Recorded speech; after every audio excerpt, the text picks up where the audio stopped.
Om Parthaya Pratibodhidam Bhagavata Narayanena Swayam Vyasena Grathidam Purana Munina Madhye Mahabharatam Advaitam Rudavarshinim Bhagavatim Ashtadhachadhyayinim Ambatva Manusantadhami Bhagavad Gite Bhavadveshinim Yam Brahma Varunendra Rudra Marudastunnanti Divyaistavaihi Vedai Sankapatakkramo Panishade Gayanti Yam Samagaha Dhyanavasthita Tadgatena Manasa Pashyanti Yam Yogino Yasyandam Navidusura Suraganaha Devaya Tasmai Namaha.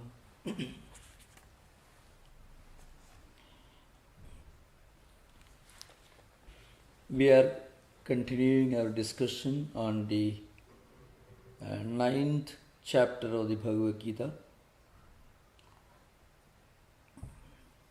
Now, a very interesting subject we discussed earlier. So today we have to discuss this ninth mantra. Ninth sloka. In the 8th verse, Prakritim swam avashtabhya visrujami punaha bhutagramam imam krishnam avasam prakriti vashat. We already discussed this. So Lord Krishna says, animating or making use of my prakriti, I project this world again and again, and this world and also the whole multitude of creation. And then, of course, in the previous verse, the Lord said that He will bring them back. All things will be dissolved back into the origin at the end of the Kalpa. One important point that you find, Krishnam avasam prakriti vashat. So, from a physical point of view, nothing in this world, not even human beings, can be absolutely free. See, we are free within a limit, of course. But we don't have absolute freedom. We have no freedom when we are going to be born. And we have no freedom when we are going to die. And we have no freedom to save ourselves from the changes that take place to the body, the cells, the body system. Of course, it is a hypothetical subject. One of the great mysteries of human existence, according to Mahabharata, is not birth but of death. Because we don't really worry or bother about birth. Our whole lifetime is spent on bothering about death.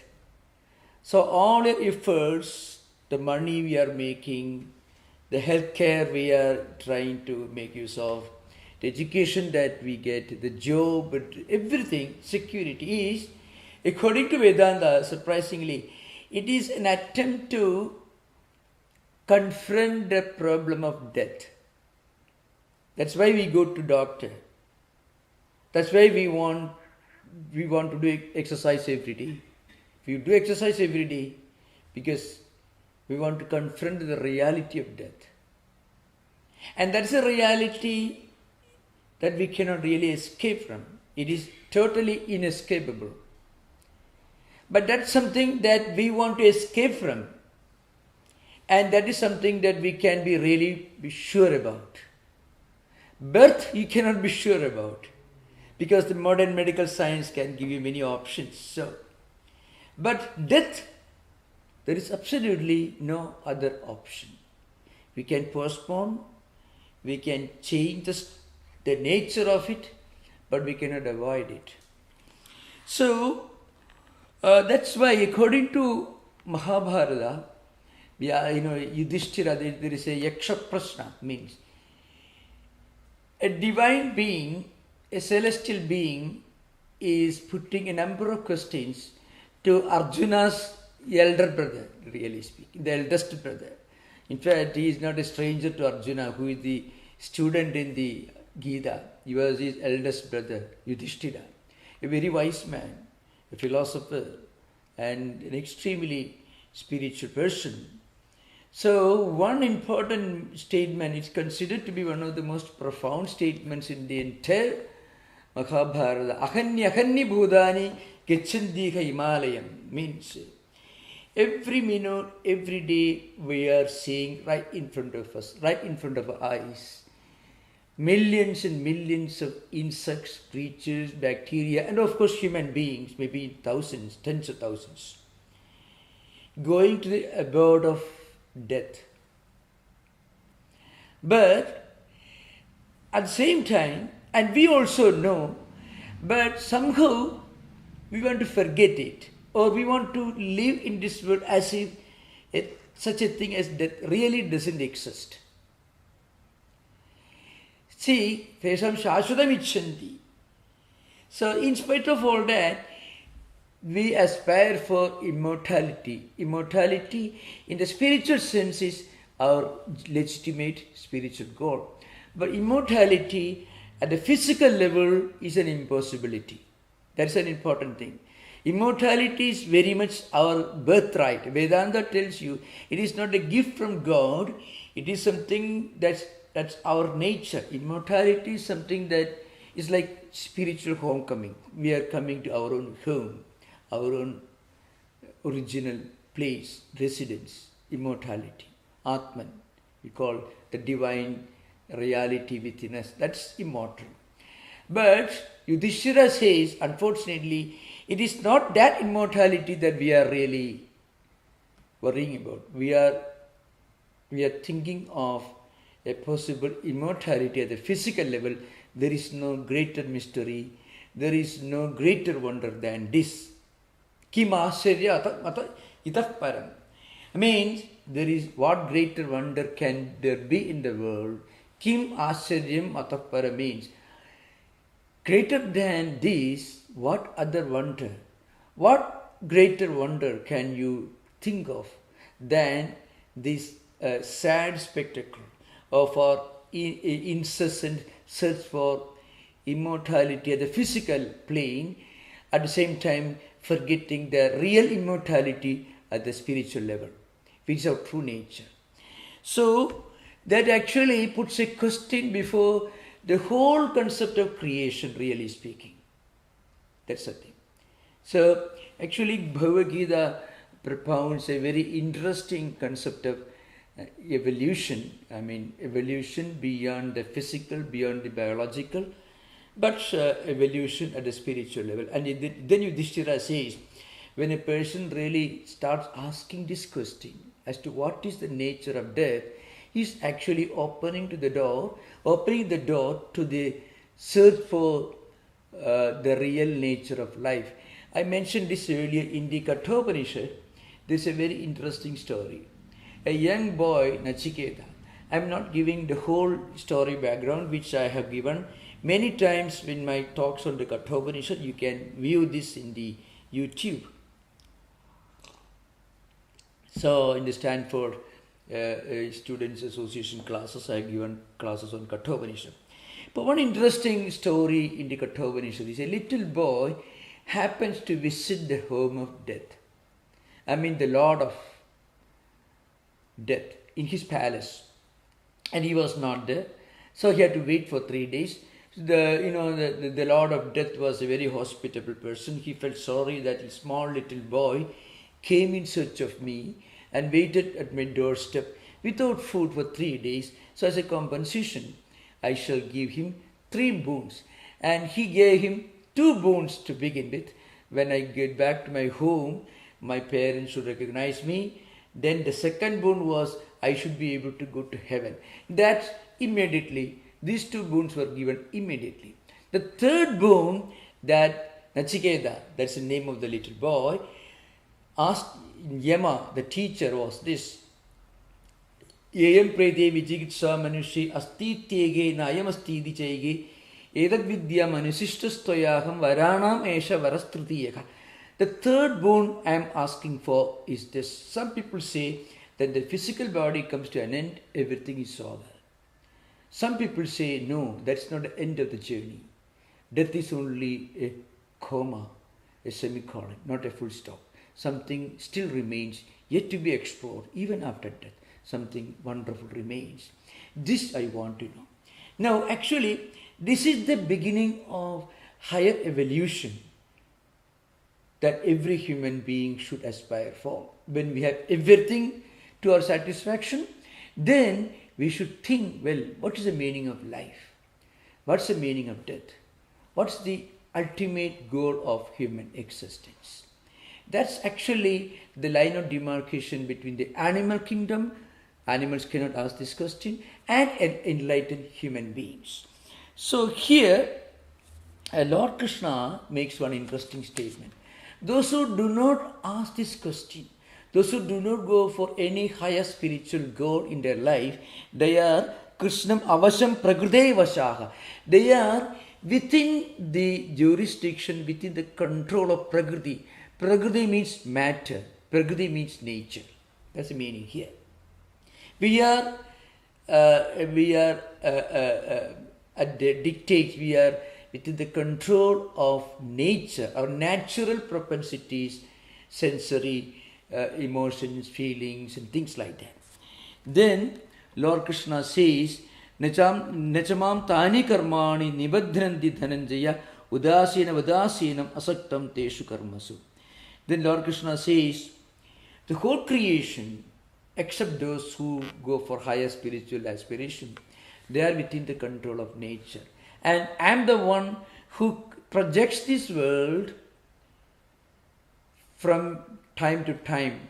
And projection means the world comes into existence, exists for millions of years, and the world, entire existence, universe, it goes back to its causal form only to come back again maybe after several millions or billions of years.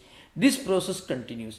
Here Lord Krishna says, I am the one behind all this. I am the one means Atman, the Brahman, the divine reality, the divine principle that is present in everyone, that is not body, mind or intellect, but within everything.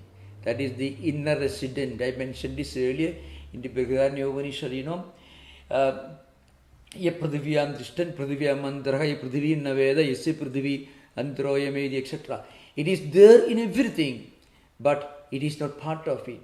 But it is an immanent, inherent divine principle, divine spirit present in everything, and it regulates everything.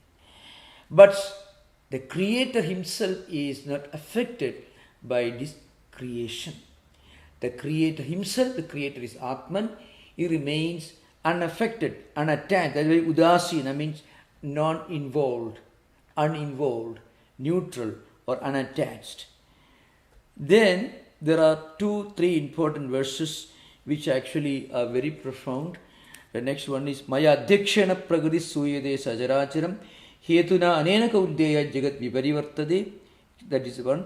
Avajanandi Mamudha Manushim Tanumasidam Parambhava Majanandu Mama Bhudam Maheshwaram. Lord Krishna says, the creation comes into existence, but then Creator himself remains unaffected by creation.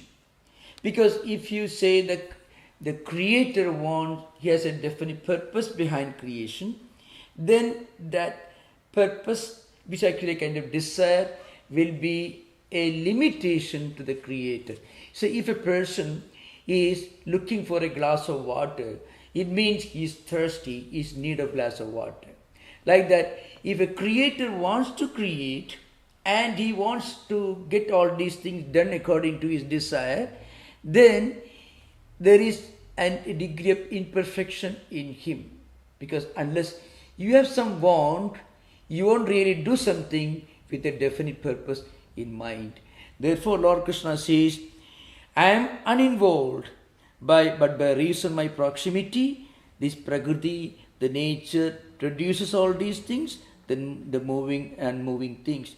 And in this process, creation is manifestation from the causal form, the cause becoming the effect, and dissolution is the effect going back to the cause, only to come back again as evolution coming back to the effect. So you can, what I want to say is, in the Gita you find this marvelous theory of evolution. That is, things come into existence by the power of one divine reality, which is not part of prakriti, but which is actually controlling prakriti. And when that evolution happens, it's called a manifestation. And then the evolved thing, it goes back to the causal form, and again it comes back, again the effect form. This is called creation. Now, as I mentioned earlier, the word creation I'm using here only for want of a better term, because that's a more popular term used. The correct expression should be projection. In Vedanta, there is no creation really speaking. There is only projection. Like, I mentioned earlier in my last class, water becomes iceberg.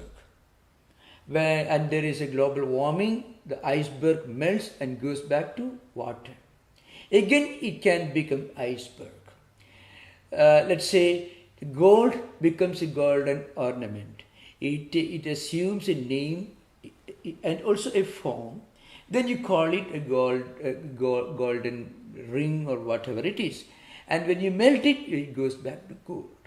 So, evolution and what you call involution, that's a term used by, of course, it is actually coming from Sankhya philosophy and accepted in Vedanta, but in modern times, among the Hindu philosophers, the first time it was used by Swami Vivekananda, and then you find in Aravind's thought system, he uses this word involution. That means the effect existing in a subtle form within the cause, and the effect again becoming manifest through evolution. Anyway, that's a different subject. After this, there are a few more important verses here where Lord Krishna discusses certain important principles of ethics and morality, certain universal values that define ethics and spirituality and morality. You find in the Gita, that is from 12th verse onwards. Before that, there is just one verse, that is 11 to 1. Apajananti mamudha manushim tanumasidam parambhava majanandu mamabhuta maheshwaram. There are many people who are not aware of my higher nature as the inherent divine reality present in everything. And they consider me as a human being. That means people do not see the Brahman with form in Krishna. I mean, they are not able to recognize him in his spiritual dimension. That's of course Ramanuja and other commentators, they mention Mayam tu Pragadim Vidhim, Mayinam tu Maheshwaram. One should know Maya to be Pragati, the possessor of Maya is the Lord of himself. In other words, it's a simple point, then I shall come to the subject. I mentioned this earlier. This idea of God creating this visible world is most illustrative description is found in Shankaracharya's commentary on the Mandukya Karika, Gaudapada Karika. There, Shankaracharya draws this very interesting picture. In a king's court, a magician comes. A magician, he is able to delude the whole assembly into believing in something that really doesn't exist.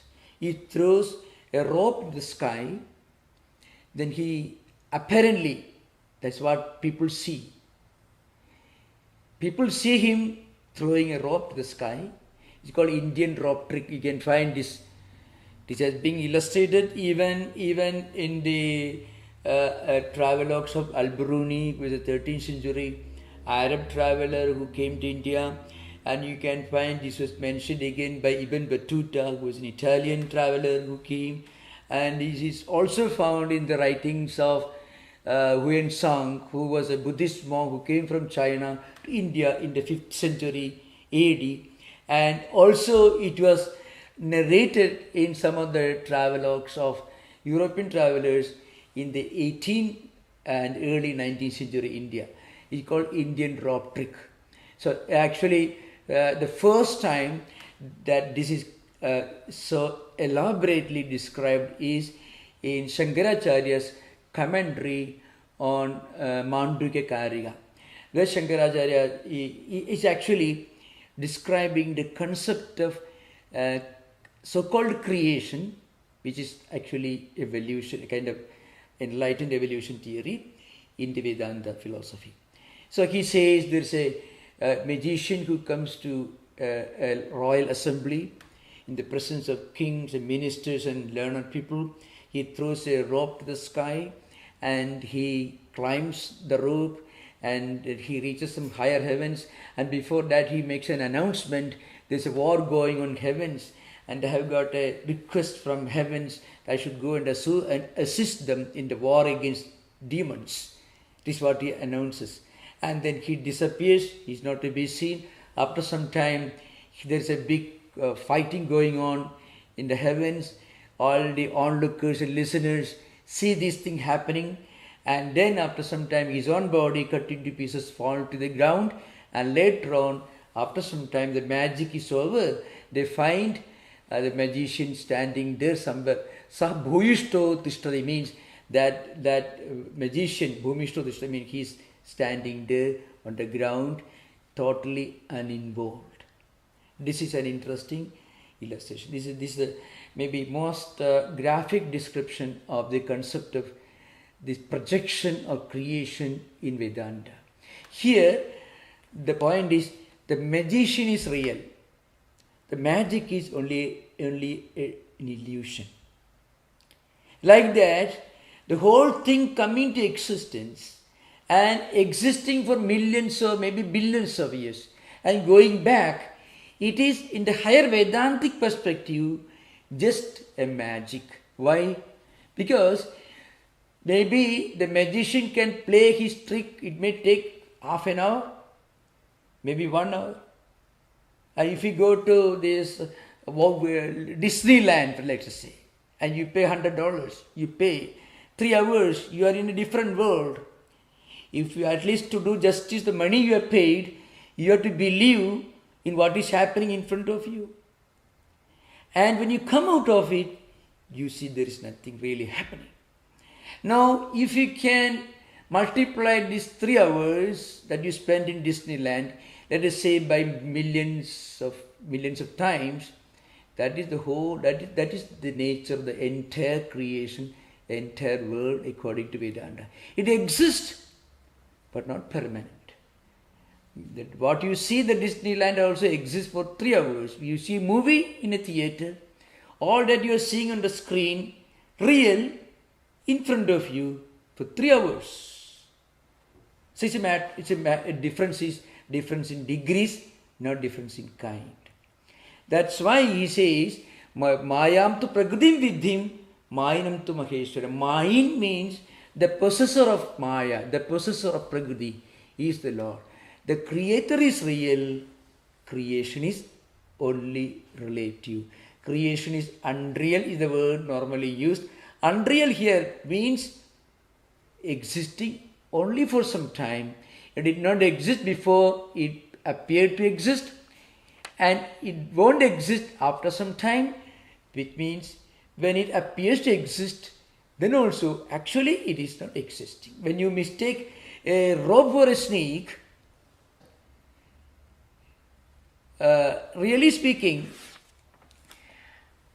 the snake is not there. The snake is only in your mind. That is a definition of mithyatvam. Pratipannopado Traigalika Nisheda Prayogitam Va Mithyatum. That is the Panchapadika Vivarana. Prakashat made this definition of Mithyatum. This is called delusion or Maya. When you see in a dark room a curved stick or a crack on the floor or a piece of rope with a color that resembles a snake, you mistake the rope for a snake. And when you bring light, you understand very clearly it is not a snake, it is only a rope. But where was the snake? The snake was only in our mind. But another person who may be less intelligent than you, less smart than you, let us say, may make a lot of mistakes. He may run away from that room. In the process, he may fall down. He may break his leg. He may go to hospital, undergo treatment. All these things can happen. Not because there was a snake, but because you mistook the rope for the snake. Vedanta will tell you all our anxieties and worries and problems, all just like running away from the room thinking that there is a snake. That is what Vedanta tells you. We are running, we are anxieties, worries, or sleepless nights, when we lose our job, we lose our sleep, when something happens to our health, we think everything is lost, we become anxiety, neurosis, depression, and so many problems. It's just like running out of the room thinking that there is a snake, that is a cobra, it's going to bite you, and then you jump out of the room. In the process, you break your knee. You may go to Kaiser tomorrow, be hospitalized for 3 days. It's all real. But the snake is not real. But the injury is real. And the medical bill also is real. That you will understand. You cannot escape from it. Like that, Vedanta tells you the creation itself is only unreal. So remember, unreal means not absolute unreality. Because we can never really experience anything which is absolutely unreal. Even as a concept, even as an idea, we never experience anything which is a pure and absolute unreality. So it exists in our mind. It exists in our mind because we superimpose a snake on the rope, and that's because that adhyasa is defined by Shankaracharya as smriti rupa in the form of memory. So you have seen a snake in the zoo yesterday, and that snake is superimposed on the rope in front of you. So the memory is there, the rope is there, the snake is there, but that is in the zoo and not in that room. That's the important point. Remember, all these things happens because in spite of the Lord himself being uninvolved, it happens like a magician playing the magic. The magic is unreal. The magician is there. That way Shankaracharya Bhashya concludes, Saha bhumishto tishtadi. The magician is standing there on the floor. Maybe he may be relaxing when all the people in the royal court, including the ministers, the king himself, were under the delusion that the magician went to heaven and all these things happened, etc. It may take just a few minutes. But a few minutes in magic can be equivalent to several years. That's an important point, remember. See, when you see a drama, if it is well played, or when you see a very good movie, in which maybe the stories of 3 generations of family played out, maybe over 150 years, in 3 hours, you will be experiencing 150 years. It's a fact. But only 3 hours. That's the quality of a realistic movie. I'm not talking about the modern, ultra-modern thrillers. I'm talking about the great movies which normally recognized as great realistic movies depicting the raw human life as such. Talking about. Now, after this, as I mentioned, we have some very important verses which actually, interestingly, give a wonderful definition, illustration of the basic human values. 12th and 13th.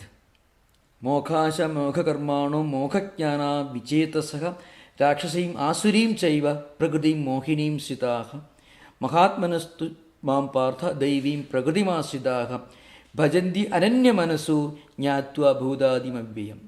The first one, 12th.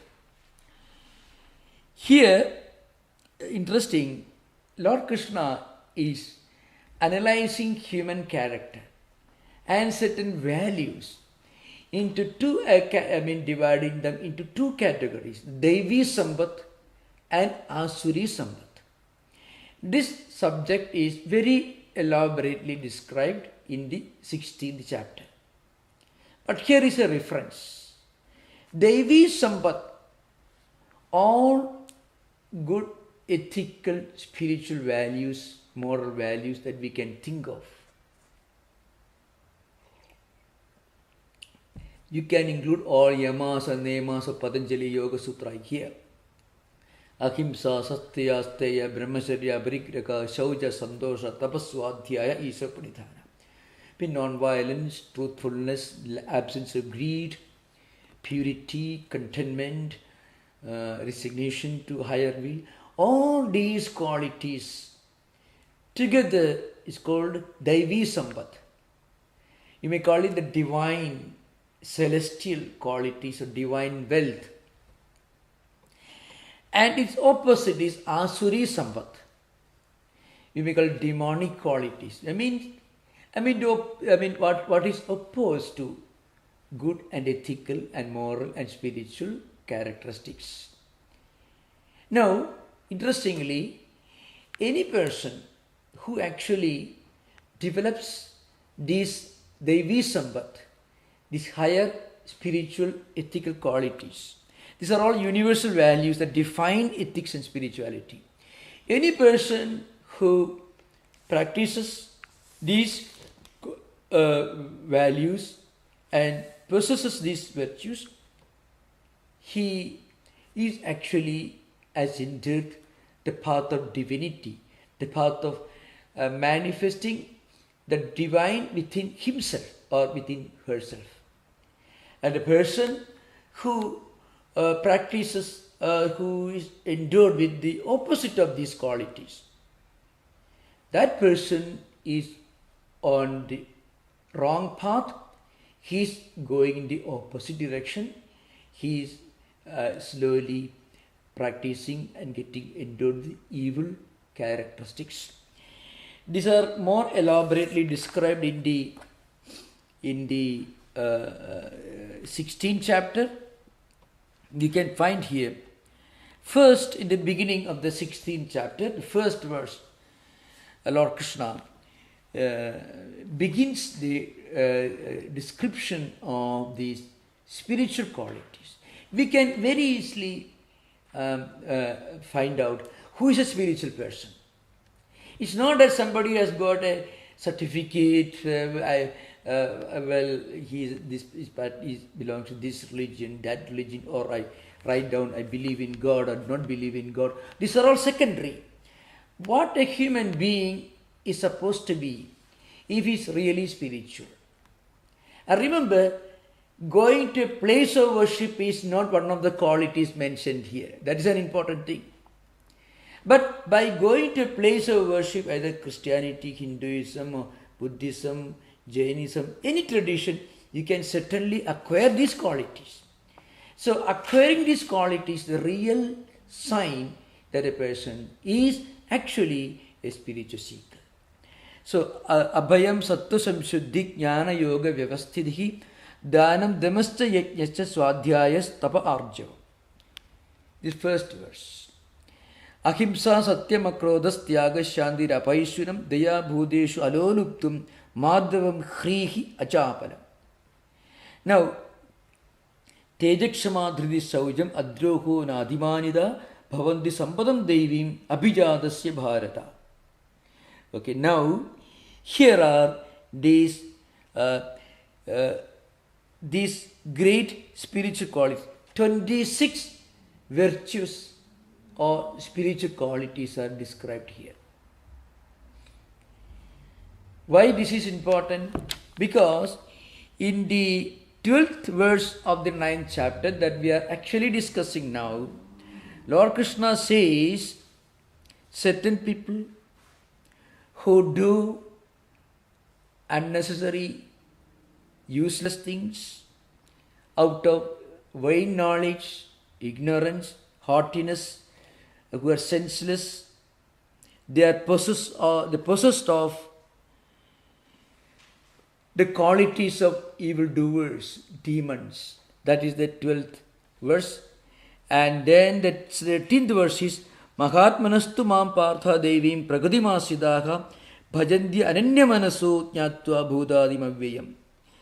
Then the 13th verse, Lord Krishna is giving the characteristics of spiritually oriented person, Daivi Sampat. What are they? The great souled ones, they are possessed of the divine nature. And they know, I, the Atman, the divine being, Lord Krishna, is the origin and is immutable.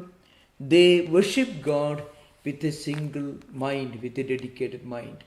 So these are the two verses in the 9th chapter which actually refer to the divine qualities and the evil characteristics. So that's why these two verses for the 16th chapter should be read along with the 12th and 13th verses of the 9th chapter. So you can find here, of course, there are interesting descriptions of these characteristics elsewhere in the other verses. So Shankaracharya says, Jnanam Shastrata Acharidascha Atmadipadarthanam Avagadanam Indriya Divasamkharena Egagradaya Swatma Samvedya Apadanam Yogaha Vyavasthiti Tannishta Esha Pradhana Daivi Satvika Sampat. So what are the characteristics of a sattvic person mentioned here? Jnanam Shastrataka Acharidascha. I mean, they read, they get this knowledge of higher virtues, higher values from scriptures. And what are scriptures? Scriptures constitute the records, the recorded information coming from realized teachers of our tradition, ancient tradition.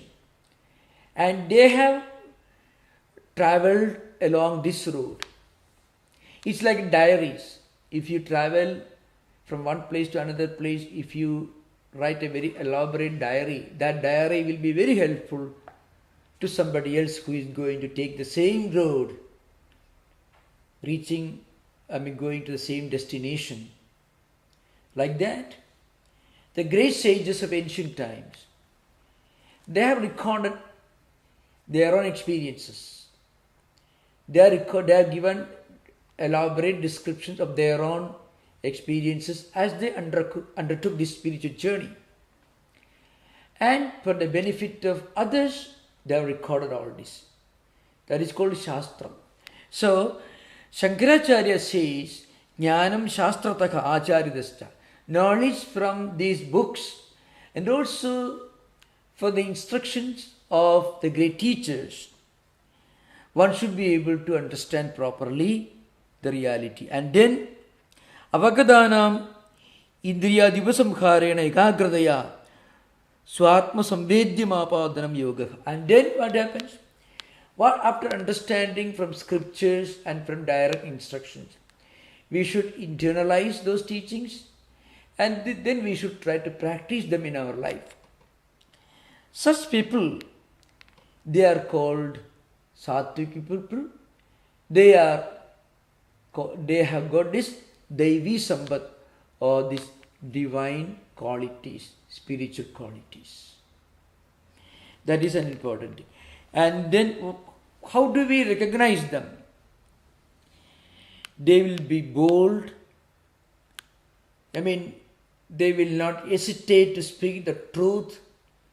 At the same time, they will be they will have these qualities of forgiveness, fortitude, purity, as absence of hatred, absence of pride, etc. Now one may ask this question, mere boldness will not do.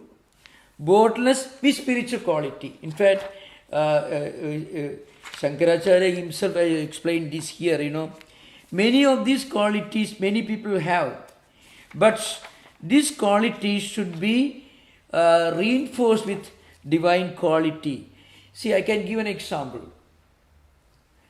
You can find certain qualities. For example, the word Balam, strength, is mentioned to be a characteristic of a spiritual seeker. If you want to be a philosopher, if you want to be a student of spirituality, even if you want to practice a spiritual discipline with sincerity, honesty, then you need to be strong-willed.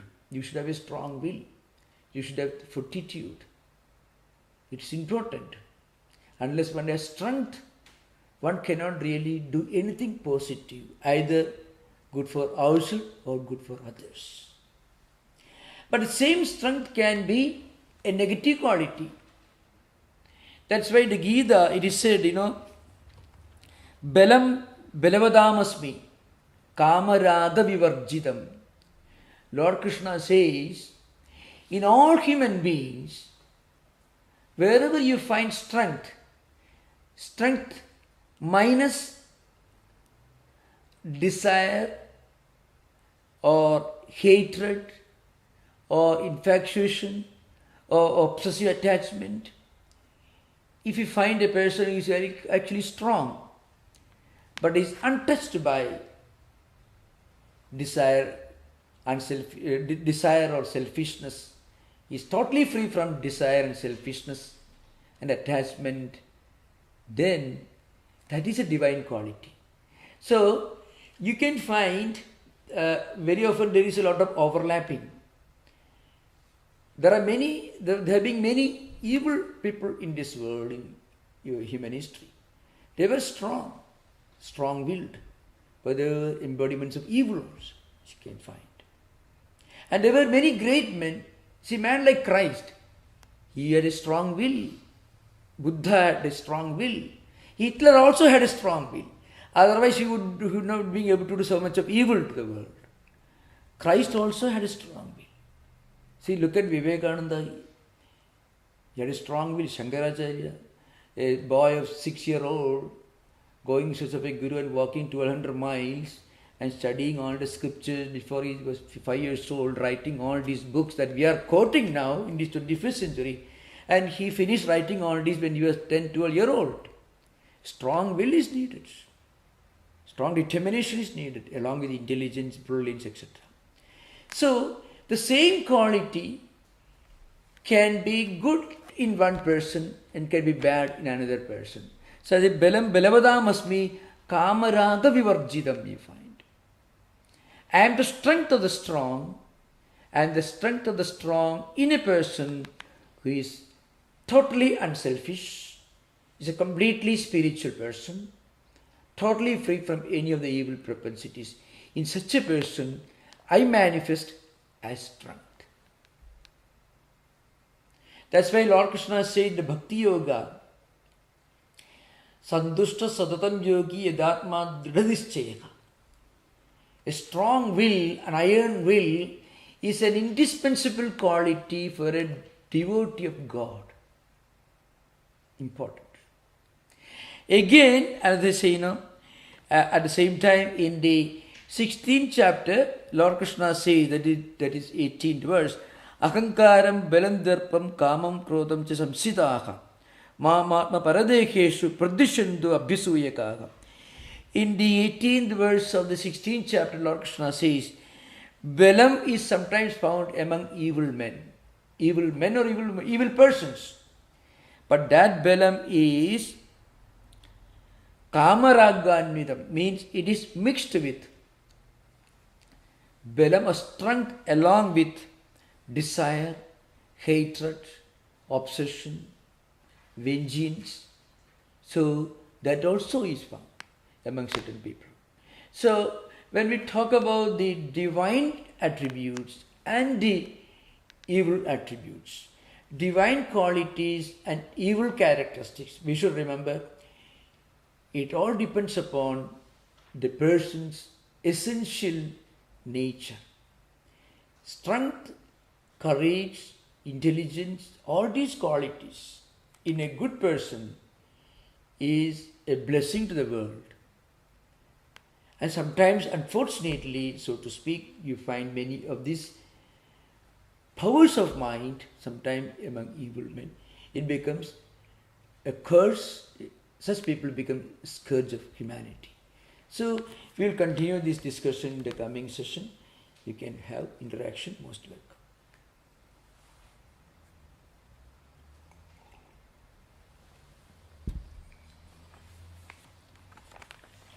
Most welcome with questions.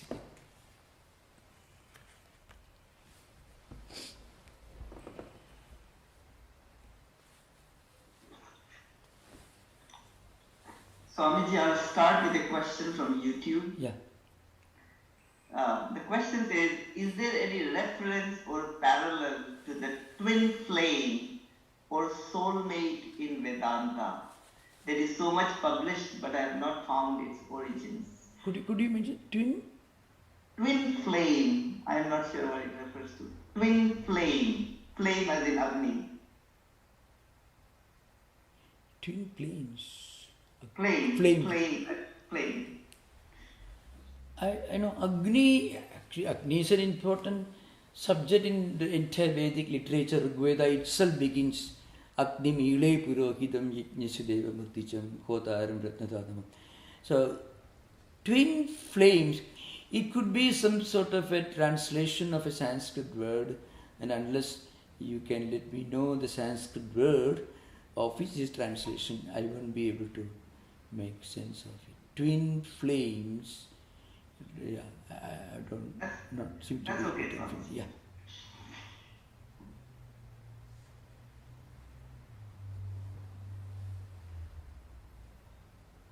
Swamiji, if I may ask a question, I have a little doubt. Yeah. You gave the analogy of the magician, right? Yeah. How Yeah. the magician is real, but the magic is not. Yeah. Now, when I look at some very realized souls, like take somebody like Swami Tattwamayananda, he was of course very realized, he could distinguish the magic from the magician. Even he, when like Swamiji passed away and all that, like he was in grief. So how do we rationalize that? Was he, like why, if he could understand his relative, why was it so real for him? Yeah, that's true. You know, even among the Jivan Muktas, or those whom we call spiritually enlightened persons, who have fully realized that they are this all-pervading divine reality, Atman, still the human aspect will be always there. The positive human aspects in the form of compassion, love, broad-mindedness, sympathy for others, all these the spiritual attributes will be a natural characteristic of a spiritually enlightened person. So look at Buddha. Buddha did all the austerities and then he reached enlightenment and he became an embodiment of compassion. That's true for everyone. So how does a spiritually enlightened person behave?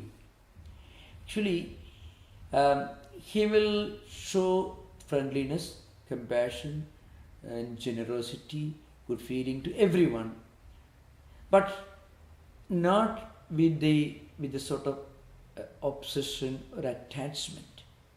Because there is one way of showing sympathy and compassion, being bound by that.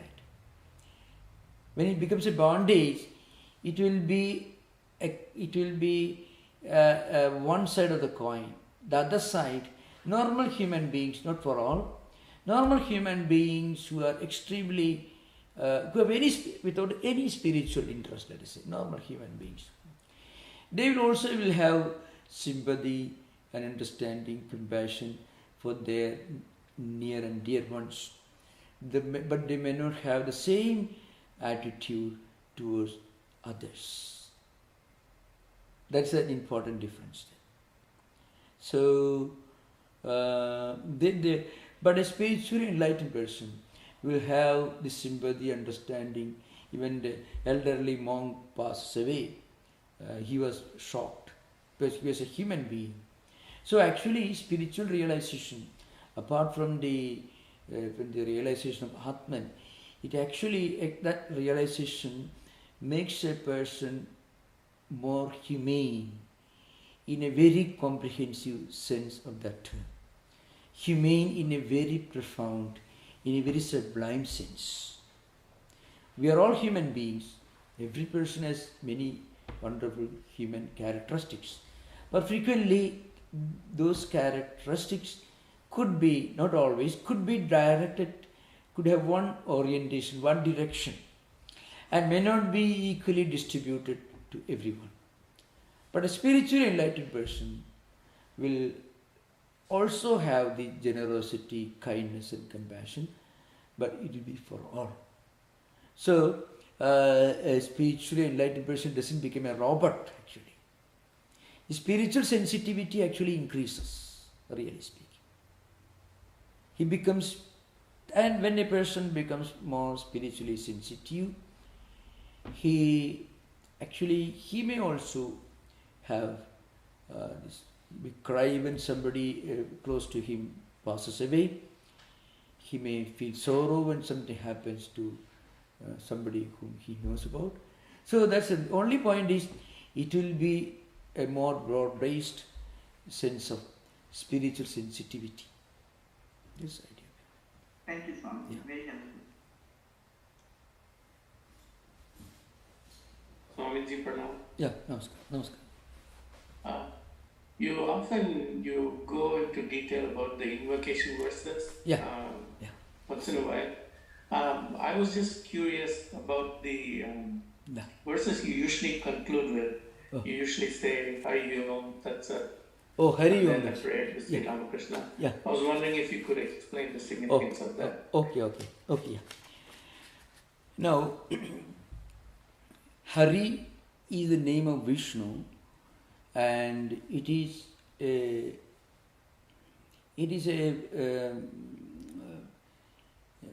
what you call, there are two types of invocations. One is invocation, the beginning called Mangalacharanam. The other one is called Samarpanam. Mangalacharanam is how we begin. Samarpanam means we offering to somebody. So here Hari is the name of Vishnu. We are offering everything to Vishnu. Om is the most profound verbal symbol. It is called Omkara or Pranava, with the essence of Vedas. It denotes the totality of existence, knowledge and bliss. Om. In Mandukya Upanishad and Mandukya Upanishad, Karika and Shankaracharya's commentaries, there are elaborate descriptions of Omkara, Upasana. Those of you, if you go to our website, svedanta.org, you can get many classes on Mandukya Upanishad, and also YouTube you get. But in the website you can directly see Mandukya Bhashya classes. The last classes you can find long descriptions of Omkara Upasana. So Om is an auspicious word symbol, which corresponds to the totality of existence, knowledge and bliss. Tat Sat, that is also as a Samarpana, offering. That's to that divine truth. That's it. Sri Ramakrishna Arpanam Astu is also Samarpana. Astu means let it be offered to Sri Ramakrishna. Sri Ramakrishna Arpanam Astu means Sri Ramakrishna Arpanam Astu. Let I offer this to Sri Ramakrishna. Means idea. A spiritual offering, spiritual conclusion, appropriate conclusion in our tradition. Okay, thank you. Thank you so much. So, before I conclude, I have some very important announcements. Please remember. And one important point is, we will have, we'll be on summer recess from Monday, June 28 until Saturday, September 18th, 2021. There will be no lectures or classes during this time except for the Sunday evening Patanjali Yoga Sutra classes, which will continue during the summer recess. The point is, we will have summer recess. Every year we used to have summer recess. Last year we did not have. Even the year before last also we did not have summer recess. That's because we are holding the classes on online. But this year we had so many programs, so some devotees suggested that it may be appropriate to have summer recess this year. So we will be on summer recess from June 28, Saturday, up to September 18th, 2021. And during this period, there will be no Bhagavad Gita classes and there will be no Sunday lectures. But that is only after 28. Day after tomorrow, Sunday, we will have our Sunday class, no doubt. So please remember to attend the coming Sunday, that is day after tomorrow, that is 27th June, Sunday. There will be Sunday lecture at 11 o'clock. That is Swami Vivekananda's message, the ITA something, information technology, the age of information technology. That will be the Sunday lecture on 27th June, day after tomorrow, Sunday 11 a.m. But after that, there will be no Sunday lectures during summer recess. And then we will have an online Guru Purnima program. Every year we celebrate Guru Purnima. And this year we will have online Guru Purnima program on Saturday, July 24th at 10 a.m. There will be worship, meditation, music and a lecture on the Guru ideal, the essence of Guru ideal, message of Guru ideal for modern times. And that will be on July 24th, Guru Purnima. Another very important information is, we will have a Labor Day retreat. That will be September 4th, 5th and 6th, 2021. So we will have an online Labor Day retreat on the topic, an episode from the Vedas, the search for immortality. So this will be 3 lectures. Every day morning there will be a lecture and a Q&A, question answer, from 10 a.m. to 11:30 a.m. on September 4th, 5th and 6th. Please remember, throughout the summer recess, we will have the Patanjali Yoga Sutra classes. It will continue every Sunday at 6 p.m. So please remember, all of you should attend Patanjali Yoga Sutra classes. It will continue as usual every Sunday at 6 p.m. in the evening. That class will continue throughout. There will be no break. So that means the next Bhagavad Gita class will be on September 24th. The coming September 24th. So please remember, at the same time, every Sunday at 6 p.m. in the evening, we will have the Patanjali Yoga Sutra classes at 6 p.m. every Sunday.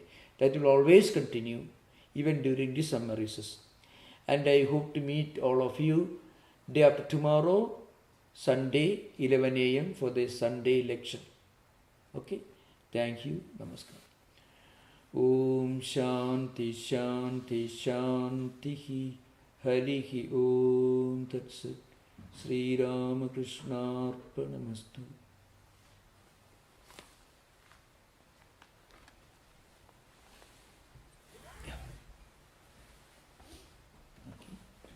Thank you very much, Maharaj. Thank you. Hope to meet you day after tomorrow, Sunday, 11 a.m. Sunday lecture. And then every Sunday, 6 p.m. in the evening, we will have Yoga Sutra classes. Okay? Thank you, Swamiji. Thank you.